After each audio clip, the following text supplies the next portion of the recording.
Do you want to know how to help your children take ownership over their own education?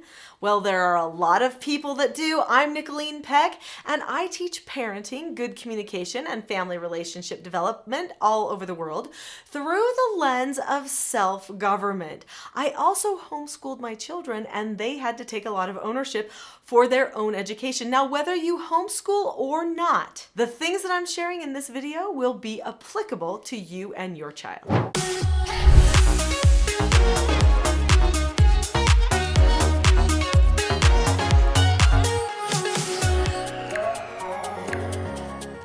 Whether your child is homeschooled, private schooled, public schooled, most parents want the child to care enough about their education so that the child will follow through with their schedule, with their requirements, so that they will be motivated to want to get that homework or that book done.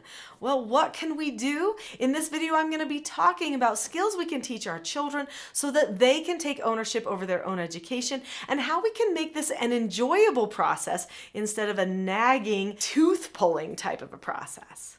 I teach at the leading homeschooling conferences all over the nation, like the Great Homeschool Conventions and others, where there are thousands of people that come who want to give their children the best education possible, and so they're looking at homeschooling.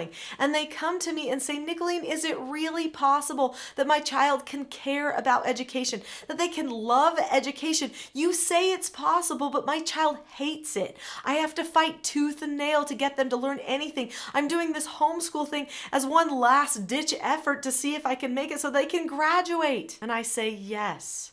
Your child can learn to love education. Your child can learn to take ownership over their own education. Now, one of the biggest things that we have to do is remove the stress from education. Now, that's easier said than done with certain types of education. With homeschooling, it's much easier because you get to run the schedule, when things are going to be due, and when you're going to work on certain projects and stuff. But you also have to make sure that you do it. So at the school, they're going to make sure that things are scheduled at a certain time.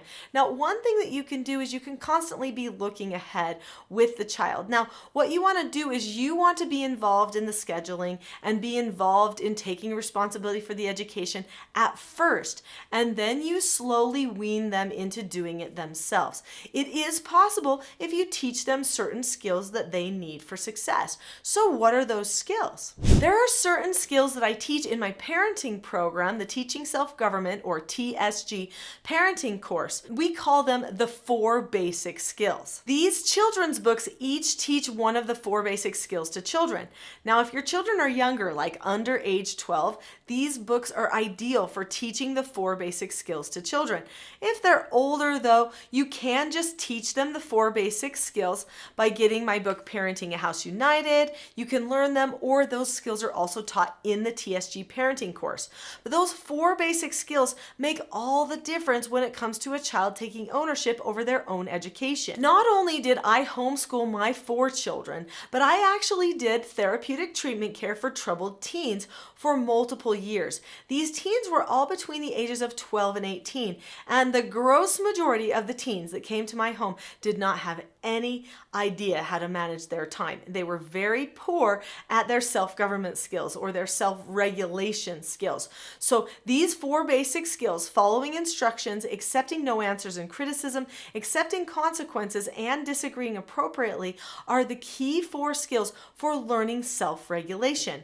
For instance, following instructions includes 5 steps. When a person follows instructions, they look at the person or the situation. Maybe it's homework. They keep a calm face, voice, and body. This means that we choose to turn off anxiety and stay in prefrontal brain, right? Then we say, okay, it's time to do this, or we disagree appropriately about it, meaning we plan a different time or talk to somebody about when we are going to do it. Then we do the task immediately, and then we check back. That's how we follow instructions. If a child can follow instructions to make their bed, they can also follow an instruction for their homework or their school assignment.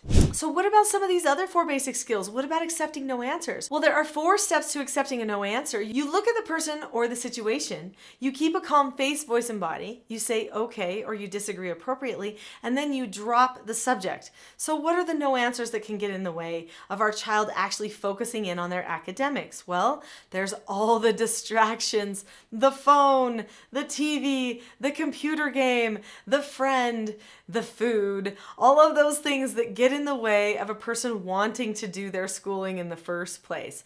And so we have to recognize them for the distractions that they are and learn how to give ourselves no answers. After we give ourselves a no answer and drop the subject about the phone or the TV or the food, whatever it is, then we need to give ourselves an instruction moving forward. So if we can learn these 4 basic skills, do you see how they keep us on track with our goals?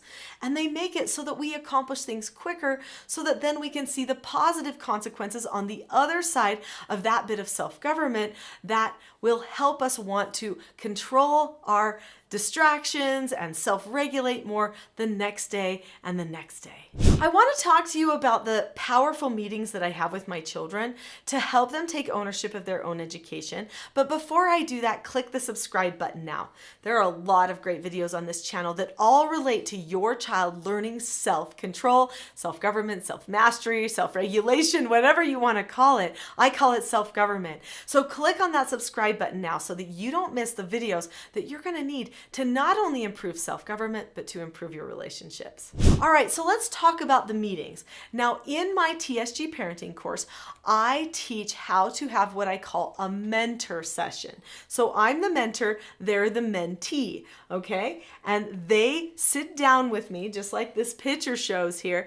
They sit down with me each week and have a planning session for their week. This doesn't matter where they go to school. They are going to be planning out all kinds of things. Fun goals for the week, dates with mom and dad. They're going to be planning out their academic goals, their social goals, their personal goals. Maybe they want to exercise more or eat better. They could be putting those things in their goals. And then they look at them on a regular basis throughout the week so that they can follow through with those goals. I'm even going to set my own goals for how I can help them accomplish their goals, especially initially until they get really good at accomplishing goals. Now, over time, as they get older, they're going to start to create commitments. There's a spot on their mentor session form for each week where they can make a commitment to themselves and to me of something that they are going to do, and they can even sign it and have a witness so that they know that they are going to follow through with this thing. This helps them develop maturity so that they can learn to follow through with commitments and not just hope for goals. Now, when they're young, if they don't follow through with their goals, that's okay. We just talk about them again and again, and we set new goals each week. It does take practice to learn to follow through with your goals, but they can do it. Years ago, people asked me to start speaking at conventions, lots of homeschooling conventions and education conventions, family conventions. I also was asked to end up heading an international nonprofit all dedicated to supporting and strengthening families and women.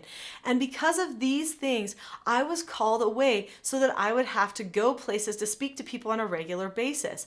This meant that my children, if they weren't traveling with me, were going to be at home. Honestly, even if they were traveling with me and not being left at home, they had to manage their time effectively. They had to still follow through with their schooling. I couldn't be making them do everything and nagging them for each individual little thing. So in the end, they needed to be able to follow my instruction and then set their own instructions too and follow through. So those mentor meetings that we had each week would be what they would hold on to when I wasn't there to do the schooling for them. Also, these were the times when they saw that they truly were self-governing. It was very empowering.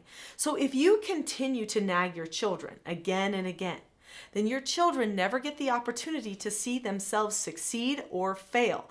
They have to see themselves succeed or fail. I allowed my children to fail. If they didn't get done with their math commitments, then we would talk about how they didn't do it. They didn't earn whatever positive thing they were working toward, and they had a failure that they had to accept, right? And if they didn't get done with that math section through that year and they had to repeat some of it or keep doing some through the summer, well, that was their failure that they had to follow through with. That's just how it went. And they had to accept it. They soon learned they didn't want to be making themselves fail. And they could not blame me for failure because I taught them early on that their education was up to them, not up to me or a teacher or a mentor or anybody else. They had to choose that education for themselves. I hope your children know that. I hope you know that, so that when they start failing in their education, you start focusing your attention on helping them make a system or a plan how not to fail, instead of going to a teacher or somebody else and blaming them. The teacher just has to present the material, but the child actually has to gather the material and choose to use it, and that is all on them.